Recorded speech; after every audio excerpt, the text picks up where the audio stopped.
व्यासपीठावर बसलेले सर्व मान्यवर आणि जमलेल्या माझ्या तमाम देशभक्त बांधवांनो, भगिनींनो आणि मातांनो, राजन केवळ मलाच नाही तर मला खात्री आहे आपल्या हिंदू हृदय सम्राटांना आणि धर्मवीरांना सुद्धा तुमचा अभिमान वाटत असेल.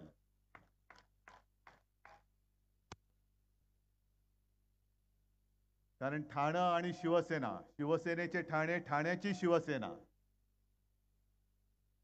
काही जणांना मस्ती आले, त्यांना वाटतं ठाणे आपली खाजगी मालमत्ता आहे. ती मस्ती उतरवण्यासाठी मी आलेलो आहे.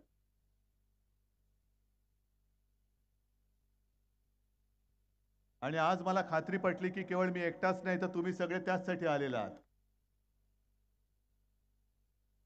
मगाशी संजय राऊत आपण जे बोललात ते खरं आहे. महाराष्ट्रामध्ये जिथे जिथे जाता येणं मला शक्य आहे तिथे तिथे मी जातोय. रस्त्यात गर्दी असते, सभेला गर्दी असते.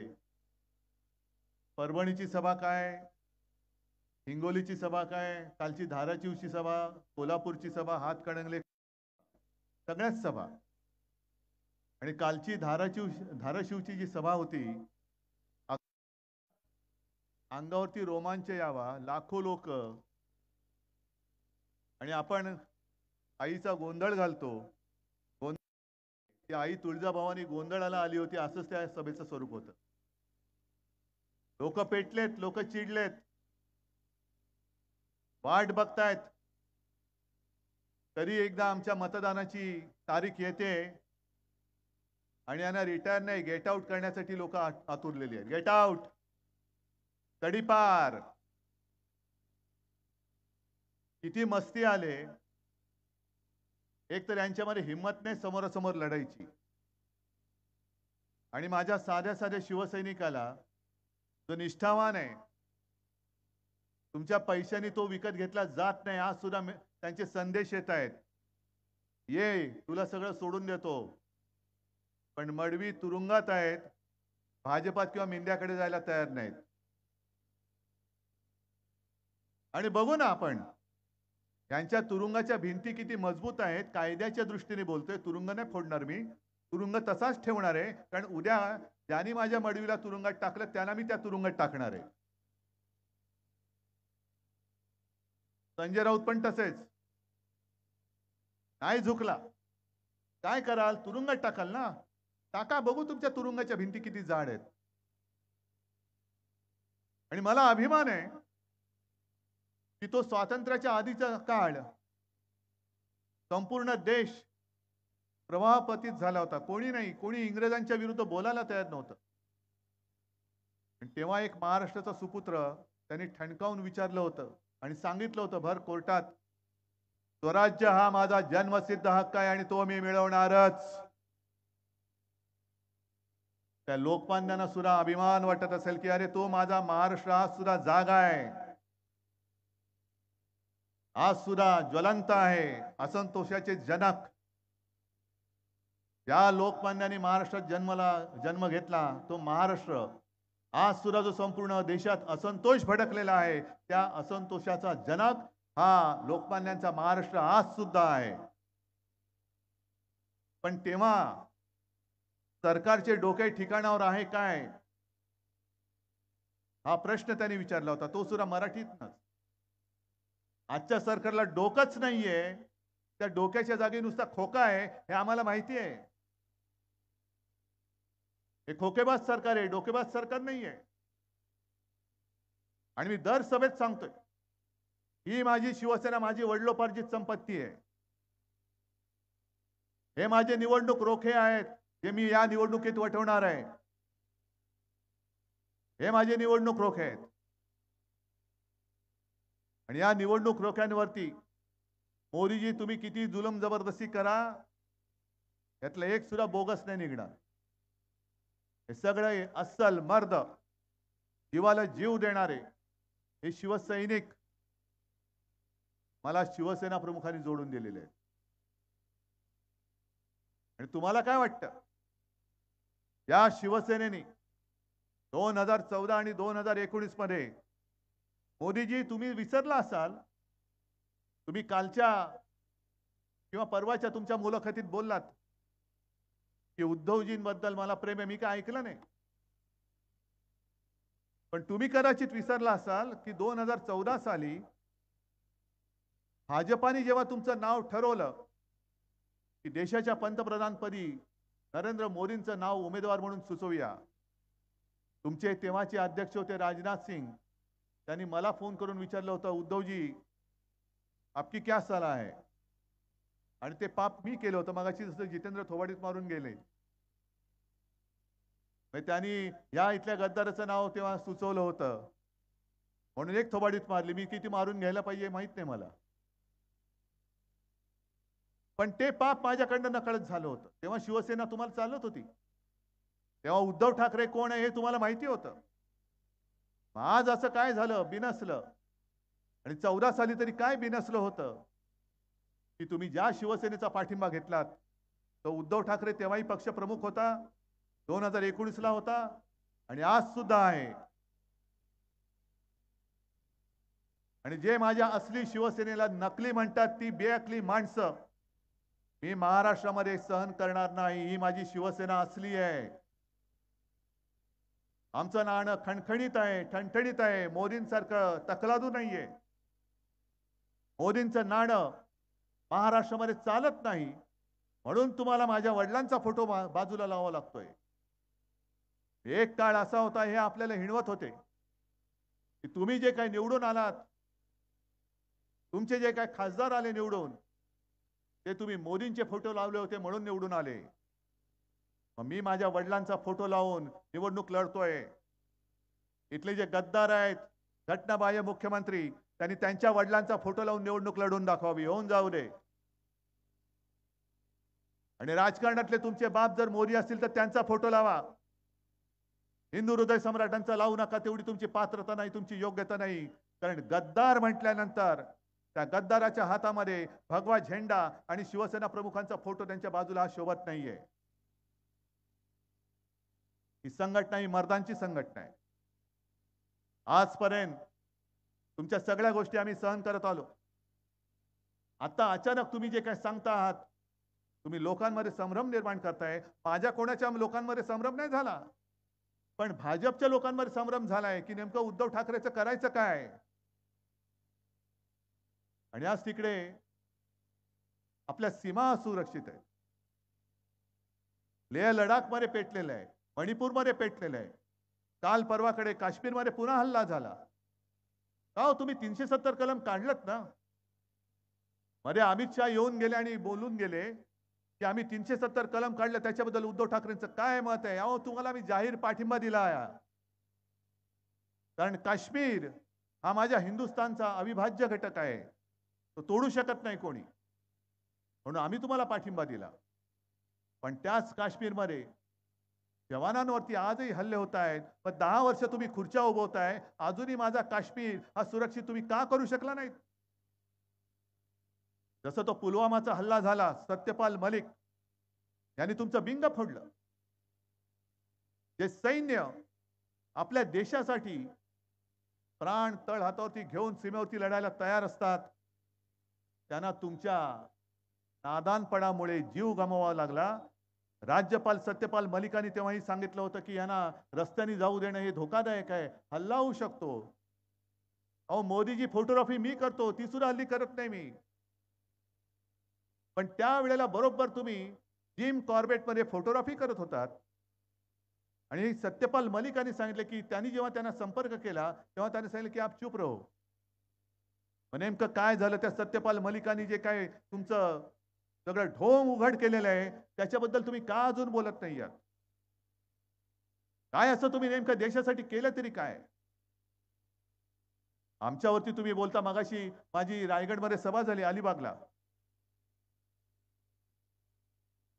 आता मोदीजी काय करतायत तुम्ही कधीतरी पाहिले. महागाईवरती बोलताना, बेकारीवरती बोलताना पाहिले, महिला सुरक्षितता त्याच्याबद्दल बोलताना पाहिले नाही, नोकऱ्यांबद्दल बोलताना पाहिले नाही. पण आता परत त्यांनी धर्माधर्मात मारामाऱ्या लावायच्या. आणि आजची जाहिरात जी आहे ही जाहिरात 10 वर्ष सत्ता भोगल्यानंतर बेअकली जनता पार्टी, भेकड जनता पार्टी, कमळाबाई ही अशी जाहिरात करते, तुमच्या मताने कुठे जल्लोष व्हायला हवा आहे, भारतात की पाकिस्तानात? ओ मोदीजी, तुमच्या पराभवाने माझ्या भारतामध्ये जल्लोष होणार आहे, भारतामध्ये अख्खा भारत जल्लोष करणार आहे. आणि पाकिस्तान कशाला जल्लोष करेल? कदाचित असा त्याचा अर्थ असेल की भाजपला मत दिलं तर पाकिस्तानात जल्लोष होईल. कारण नवाज शरीफचा वाढदिवसाचा केक खायला न बोलवता कोण गेलं होतं? कोण गेलं होतं? मोदीजी गेले होते ना. म्हणजेच ह्या जाहिरातीचा अर्थ असा आहे की भाजपला मत दिलं तर पाकिस्तानात जल्लोष येईल. अरे न बोलवता न बुलाया हुआ मेहमान वापस आने वाला है, केक तयार रखो. ही तुमची एवढी पातळी घसरली खाली. 10 वर्षामध्ये कसं तुमच्या 56 इंची छातीची 156 इंच छाती व्हायला पाहिजे होती. कामं सांगायला पाहिजे होती. कामं काय केलेत तुम्ही? काम केलेलं काय सांगतायत? काय कोणतं काम केलंय? मग जर मी असं म्हटलं की तुम्ही काय काम केलं नाहीत, बिनकामाचे आहात, जो नाही कामाचा तो नाही रामाचा. मी उलट म्हणतो, जो कामाचा नाही तो रामाचा कसा होईल? कारण राम राज्य ज्याला आम्ही म्हणतो, राम राज्याचा अर्थ सर्व सुखी आहेत लोक, जनता सुखी आहे, आनंदी आहे, महिला सुरक्षित आहेत, सगळा आनंदी आनंद आहे, त्याला राम राज्य आम्ही म्हणतो. मग तुम्ही कामच काही केलं नाही, बेकारी वाढते आहे. 80 कोटी लोकांना आम्ही फुकट धान्य देतो आहे. हीच तर धोक्याची घंटा आहे. 80 कोटी लोक माझ्यावरती अवलंबून आहेत. ही माझ्या दारात रोज भिकेचा कटोरा घेऊन उभी राहिली पाहिजेत, ही मोदींची स्वप्न. अरे आमचं सरकार आल्यानंतर 80 कोटी लोकांना आम्ही काम देण्याचं स्वप्न बघतोय. कारण आमचं हिंदुत्व हे हृदयात राम आणि हाताला काम देणारं हिंदुत्व आहे. आमचं हिंदुत्व हे घरातलं चूल पेटवणारं हिंदुत्व आहे आणि भाजपाचं हिंदुत्व हे घर पेटवणारं हिंदुत्व आहे. आणि म्हणूनच जो काही मुस्लिम समाज माझ्यासोबत आलेला आहे, ख्रिश्चन समाज आलेला आहे, अनेक समाज जिथे जिथे जातोय अगदी रस्त्यावरती उभे राहत आहेत आणि उघड उघड येत आहेत. उद्धवजी चिंता मत करो, पण या हुकुमशाला गाडा.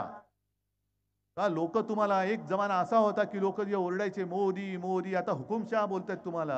हा तुमचा प्रवास कधी कुठून कसा झाला ह्याचा काहीतरी तुम्ही आढावा घेणार आहात की नाही? 2014, 2019 आणि 2024 मी तर या सरकारला गजनी सरकार म्हणतो. म्हणजे काल काय बोलले ते आज आठवत नाही, आज काय बोलणार ते उद्या आठवणार नाही.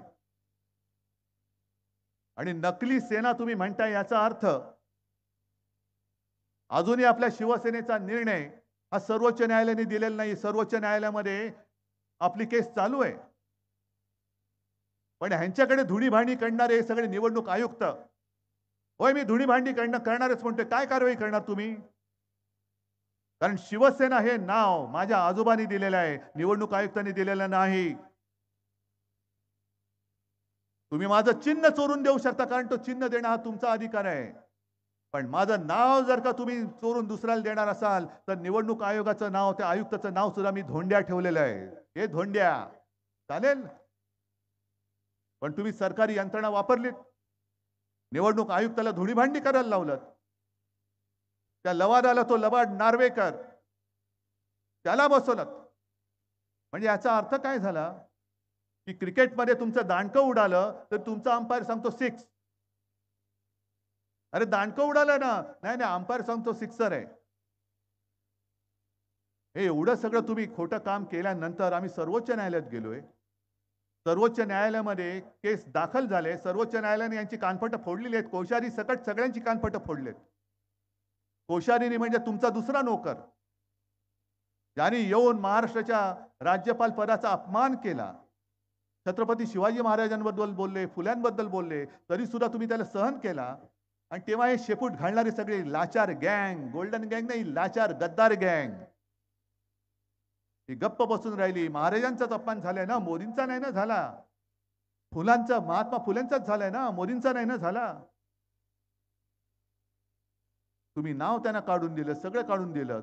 कोश्यारींनी कसं चुकीचं काम केलं हे सुप्रीम कोर्टाने सांगितले. आणि मोदीजी तुम्ही फक्त 140 कोटी जनतेमधले एक व्यक्ती नाही, तुम्ही दुर्दैवाने अजून पंतप्रधान आहात आणि नकळत तुम्ही सर्वोच्च न्यायालयावरती दबाव आणता आहात. हा मी आज सरळ जाहीर आरोप तुमच्यावरती करतोय.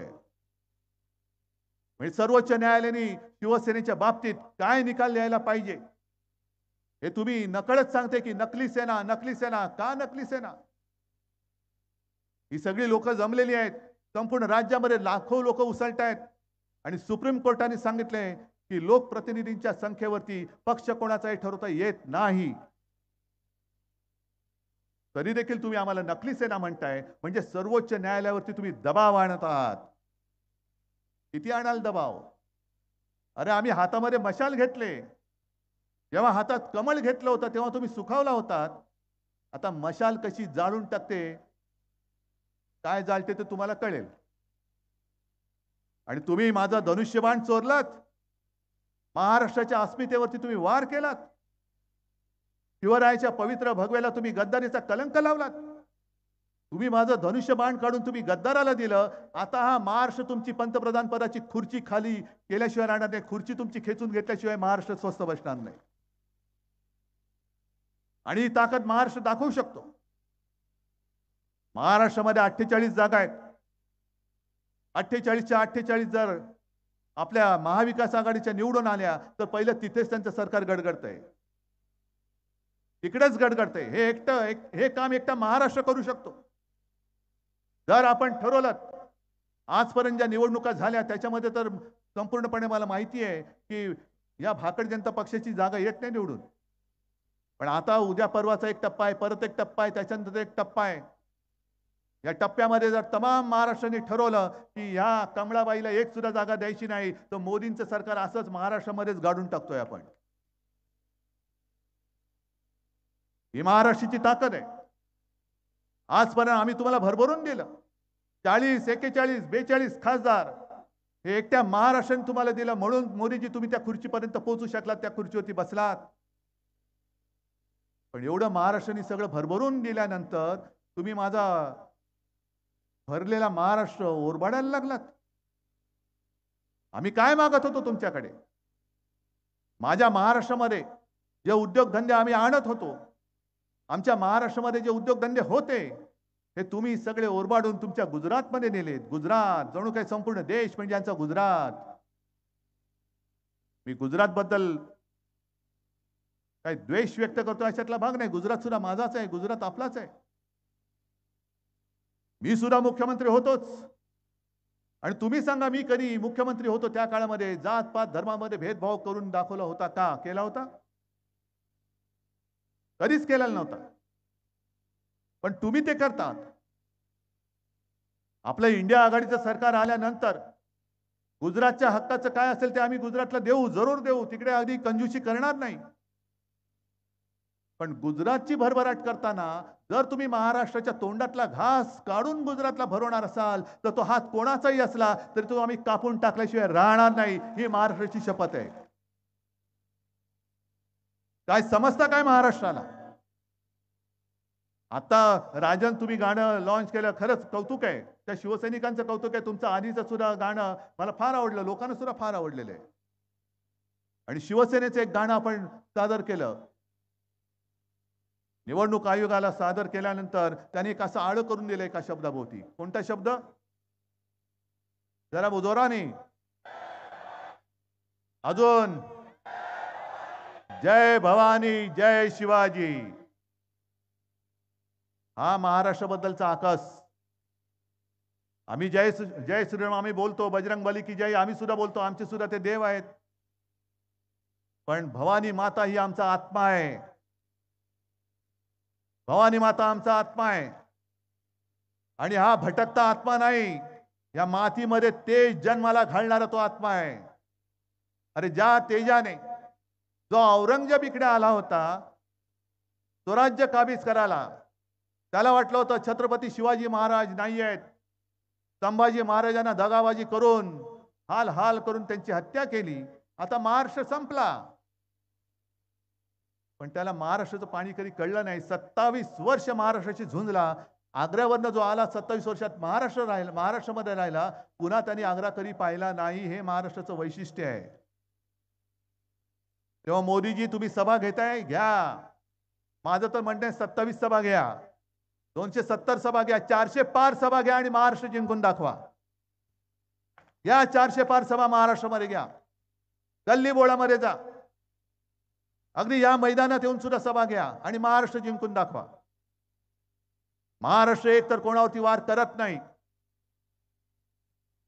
कोणी प्रेमाने मिठी मारली तर तो सुद्धा प्रेमाने आलिंगन देतो.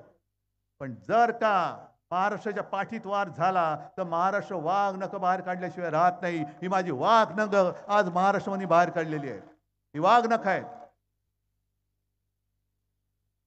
एक तर तुम्ही कामाच्या नावाने संपूर्ण ठणठणाट केला, कुटुंब फोडली, पक्ष फोडलेत.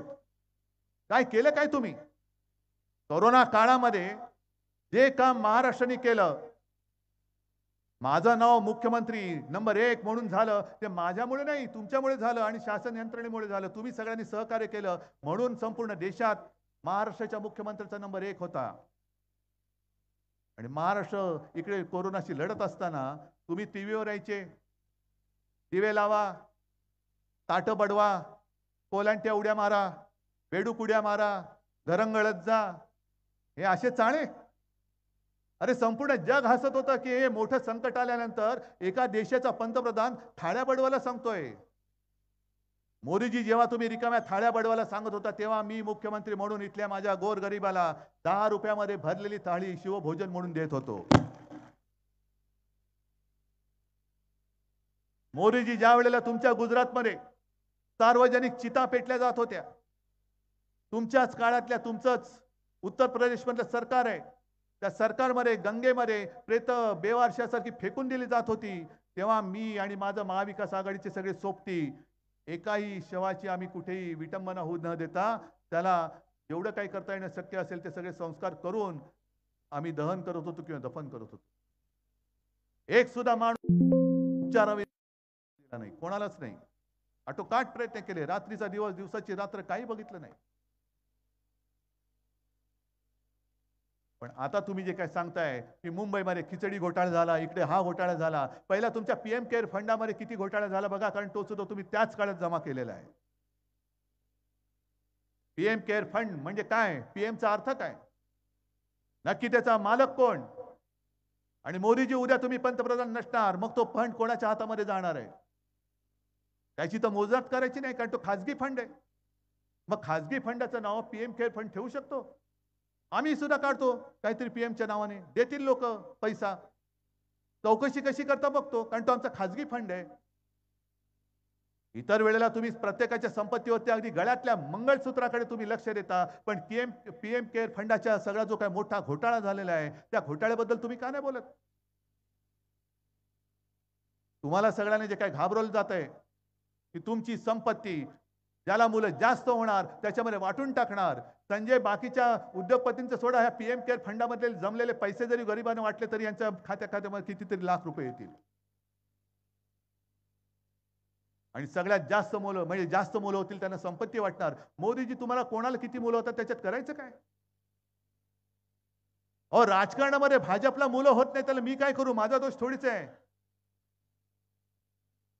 मी त्यांना भाकड जनता पक्ष म्हणतो तो एवढ्यासाठी म्हणतो कारण राजकारणात तुम्हाला मुलंच नाही झाली, आमची मुलं तुम्हाला कडेवर घेऊन फिरवायला लागतायत.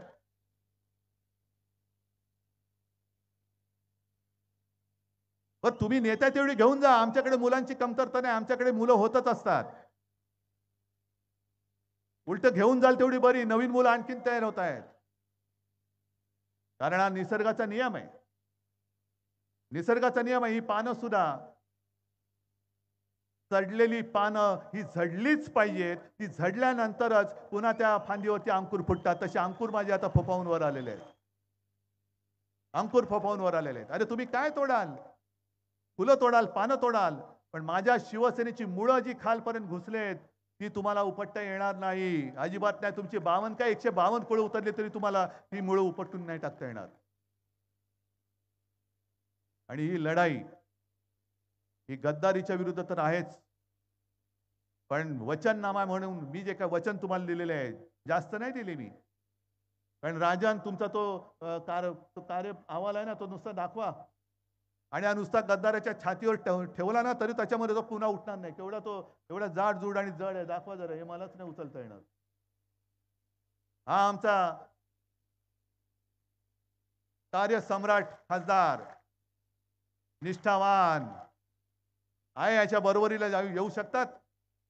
अरे 10 वर्षात मी तर सोडून द्या, राजांच्या कामाची तुलना मोदींनी करून दाखवावी. पंतप्रधान म्हणून मोदींनी केलेली कामं आणि 10 वर्षात माझ्या राजांनी केलेली कामं. ही लोक काय भाड्याने आणलेली लोक नाही आहेत. खुर्ची मागे किती पैसे आहेत का रे कोण भाडखाऊ? कोणीच नाहीये. आणि म्हणून मी जी काय वचनं दिलेली आहेत, पहिलं वचन, माझ्या महाराष्ट्राची होणारी लूट मी थांबवल्याशिवाय राहणार नाही. कारण ह्यानी माझं आपलं सरकार का पाडलं, गद्दारी करून का पाडलं? पण जोपर्यंत मी मुख्यमंत्री होतो तोपर्यंत ह्यांची महाराष्ट्राकडे वाकड्या नजरांनी पाहण्याची हिंमत नव्हती. जर पाहिलं असतं तर डोळे काढून मी हातात दिले असते. म्हणून यांनी गद्दारी करून सरकार पाडलं आणि महाराष्ट्रातले सगळे उद्योगधंदे पळवायला लागले. इथे आपलं कोविड केअर सेंटर केलं होतं, ज्याच्यात हजारो लाखो लोकांचे जीव वाचले. सरकार बदलल्याबरोबर ते पाडलं आणि ती जागा तत्काळ बुलेट ट्रेनच्या घशात घालून टाकली. अहमदाबाद मुंबई, अहमदाबाद मुंबई. किती लोक जाणार आहेत अहमदाबाद मुंबईमध्ये? आपलं वित्तीय केंद्र हे गुजरातला पळून नेलं. हे केंद्र मी पुन्हा नव्याने महाराष्ट्रामध्ये उभं करून दाखवेन. अगदी प्रत्येक गावात नाही तरी जिल्ह्यामध्ये, तालुक्याच्या ठिकाणी जे माझे तरुण तरुणी टिकलेत पण नोकरीचा पत्ता नाही, त्यांना तिथल्या तिथे रोजगार देण्याचा मी प्रयत्न करतोय. नक्की करून दाखवणार. आणि दुसरं म्हणजे सगळ्यात महत्त्वाचं म्हणजे कर दहशतवाद. इथे शेतकरी तसे नसतील, व्यापारी कदाचित असतील. त्या व्यापाऱ्यांना जीएसटीचा त्रास किती आहे? जरा एक कुठेतरी काही चूक झाली की सरळ उचलून तुरुंगात. म्हणजे भ्रष्टाचार करतायत त्यांना क्लीन चिट. 70,000 कोटीचा घोटाळा, क्लीन चिट आणि उपमुख्यमंत्री. विमान घोटाळा, क्लीन चिट आणि पुन्हा राज्यसभा. आदर्श घोटाळा, राज्यसभा. म्हणजे मी आता साधारणतः हिशोब लावतोय, 70,000 कोटीचा घोटाळा केलेला उपमुख्यमंत्री, तर मुख्यमंत्र्याचा घोटाळा किती असेल? मुख्यमंत्र्याचा घोटाळा किती असेल? भ्रष्टाचारी ते तुका मेळवावा, भाजपा पक्ष वाढवावा, अशी यांची चालवली आहे. आणि नवीन काही ज्या गोष्टी आहेत, जसं महाराष्ट्राला नेहमी शूरांचा अभिमान असतो. शूरामी वंदिले. भाजप म्हणते चोरामी वंदिले. मैं अकेला सब पे भारी, आजूबाजूला भ्रष्टाचारी. ही अशी घाणेरडी आता लोक नकोयत आपल्याला. जीएसटी मध्ये सुद्धा आपण ती पद्धत आहे त्या पद्धतीमध्ये आमूलाग्र बदल करू आणि जीवन सुसह्य होईल. अरे तुम्ही सगळे नागरिक आहात. फक्त कर भरण्यासाठी तुमचा जन्म नाही झालेला. कर भरल्यानंतर तुम्हाला सुविधा मिळाल्या पाहिजेत. आज संपूर्ण महाराष्ट्रामध्ये तुम्ही बघाल तर प्रत्येक ठिकाणी होर्डिंग वरती मोदी. मग अशी विद्याताई तुम्ही बोललात ना, ठीक आहे, मी एक समजू शकतो, जो देवेंद्र फडणवीसांनी शोध लावलाय की लस मोदींनी बनवली म्हणून लसीकरणाच्या सर्टिफिकेटवर मोदींचा फोटो मी समजू शकतो. कारण लस मोदींनी बनवली, ठीक आहे, मोदींनी बनवली, देवेंद्र फडणवीसांचं सर्टिफिकेट आहे ना, त्याला दिलं छापा मोदींचा फोटो. पण खताच्या पिशवीवर मोदींचा फोटो का? अरे काय चुकलं काय माझं? ज्यांनी जे बनवलं त्याचा फोटो छापला पाहिजे. लस मोदींनी बनवलं तर मोदींचा फोटो त्याच्यावर छापला पाहिजे. मग खताच्या पिशवीवरती बैलाचा फोटो का नाही? हे असे जे काही प्रश्न आहेत की सगळं मीच सगळं काही मीच केलं. उद्या आणखीन काही दिवसांनी सांगतील हे सगळं ब्रह्मांड, हे विश्व हे मी तयार केलेलं आहे. सूर्य मी असा तयार केलेला आहे, चंद्र तयार केलेला आहे. हे सगळी थापाबाजी आता खूप झाली. एक तर जे मी तुम्हाला सांगितलं की महाराष्ट्र पूर्ण नाचवून टाकण्याचा प्रयत्न चालू आहे. महाराष्ट्र बदनाम करून टाकायचा, भिक्या कंगाल करून टाकायचा. उद्योगधंदे बाहेर न्यायचे आणि अशी बदनामी करायची की नवीन उद्योगधंदे महाराष्ट्रात येताच कामा नये. सगळ्यांना महाराष्ट्रात यायला भीती वाटली पाहिजे. आणि मी तुम्हाला प्रश्न विचारतो, मला असा देशातला एक मराठी माणूस दाखवा जो महाराष्ट्र सोडून इतर राज्यात गेलाय आणि तिथल्या नेत्यांवरती त्यांच्या कुटुंबियांवरती अत्यंत घाणेरड्या पद्धतीने आरोप करतोय. आहे कोणाची हिंमत? दुसऱ्या राज्यात हे जर कोणी केलं असतं तर लोकांनी तिथल्या तिथे कान फटवला असता. एक दिवस तो पण येईल, कारण महाराष्ट्र संयमी आहे, सुसंस्कृत आहे. पण महाराष्ट्र नामर्द नाहीये. महाराष्ट्रात मर्द आजही आहेत. जर सीमा ओलांडाल तर भर रस्त्यात त्यांना कान फटवल्याशिवाय आम्ही राहणार नाही. आणि ही हुकुमशाही विरुद्धची लढाई आहे. लढाई आजपर्यंत अनेक झाल्या. इकडे पक्ष फोडला, माझे सगळे आजूबाजूचे कोण त्यांना जे त्यांच्या बरोबर गेले ते नातेवाईक त्यांनी घेतले. आणखीन कोण असतील तुम्ही सांगा, तुमच्याकडे पाठवून देतो. कारण तो राजकारणात तुम्हाला पोरं होणं शक्यच नाहीये. तुम्हाला पाहिजे असेल आम्ही पुरवठा करतो गद्दारांची. आणखीन आमच्याकडे आता गद्दार नाहीये शिल्लक. फक्त दुःख एका गोष्टीचं होतं. मी 4 दिवसापूर्वी खडकवासला गेलो होतो सुप्रियाताईच्या प्रचाराला. पवार साहेब होते, सुप्रियाताई होती, सगळे आपले महाविकास आघाडीचे नेते सुद्धा होते. आणि तिकडे मी एक गोष्ट सांगितली होती, कुऱ्हाडीचा दांडा गोतास काळ. माहिती आहे तुम्हाला? त्याच्यामध्ये गोष्ट अशी आहे, एक मोठं डवरलेलं बहरलेला वृक्ष असतो, कित्येक वर्षाचा, शेकडो वर्षाचा. त्याच्यावरती अनेक पक्ष्यांच्या पिढ्या जन्माला आलेल्या असतात. काही बाणगुळ असतात, माकडं सुद्धा उड्या मारत असतात. आणि एक दिवस एक व्यापारी येतो आणि त्याच्या बुंद्यावरती घाव घालायला लागतो लाकूड तोडायला. आणि तो व्यापारी असा होता की तो वर्षानुवर्ष त्या झाडाचा लाकूड तोडून घ्यायचं, झाडाचं फर्निचर बनवायचा आणि लोकांना सांगायचं लाकूड सुद्धा मीच बनवलंय, हे माझी गॅरंटी आहे, लाकूड मी बनवलंय, मेरी गॅरंटी, मैंने लकडी बनाई है. मग तो घाव घालायला लागल्यानंतर सगळे पक्षी थरारतात. अरे काय चाललंय? माकडं चित्कारायला लागतात. मग त्यातला एक पक्षी त्या झाडाला विचारतो, आजोबा तुम्हाला त्रास होत असेल ना, वेदना होत असतील ना? आणि त्या झाडाने सांगितलं की बाळा, वेदना होत आहेत ठीक आहे, मला तो घाव घालतो त्याच्या वेदना होत नाही, पण तो व्यापारी जो बाहेरून आलेला आहे, तो जी कुऱ्हाड वापरतोय त्या कुऱ्हाडीचा दांडा माझ्या लाकडापासून बनवलेला आहे. हे व्यापारी आपलेच दांडे त्यांची कुऱ्हाड लावून चालवत आहेत. त्या दांडक्यांना कळत नाहीये, अरे तुमचं नुसतं दांडकं नाही आपटत, त्याला कुऱ्हाड लावलेली आहे आणि ती माझ्या महाराष्ट्राच्या मुळावरती ते मारतायत. ते महाराष्ट्राची अस्मिता जपणाऱ्या शिवसेनेच्या मुळावरती ते मारतायत. आणि ही असली दांडकी ही मोडायची नाही तर काय करायची? ही दांडकी मोडलीच पाहिजेत. गद्दारांना गाडलंच पाहिजे. गद्दारांना गाडा ही नुसती घोषणा असता कामा नये. ही शिवसेना ठाण्याची शिवसेना. आणि आनंद दिघेंचं जे वाक्य होतं, गद्दारांना क्षमा नाही, बरं झालं ते वाक्य त्या चित्रपटाच्या निमित्ताने का होईना आधी स्वतःला कळून घ्यायला पाहिजे. ते आता ठाणेकर करून दाखवणार, गद्दारांना क्षमा नाही. आणि राजन विचारे जो एक निष्ठावंत, तेव्हा जर का त्याने तो स्टँडिंग कमिटी सोडली नसती ते भूत जन्मालाच आलं नसतं. थोडी काहीतरी जनाची नाहीतरी मनाची ठेव. तुझ्यासाठी कोणी कोणी मेहनत केले, सगळं काही मीच केलं. उद्या धर्मवीर सुद्धा जातील आणि हे लागतील दाढीवाले. नाही, आनंद दिघेंची जागा तुम्ही घेऊ शकणार नाही, कोणी घेऊ शकणार नाही. आनंद दिघे हे शिवसेना प्रमुखांचे अत्यंत कडवट, कट्टर, निष्ठावान.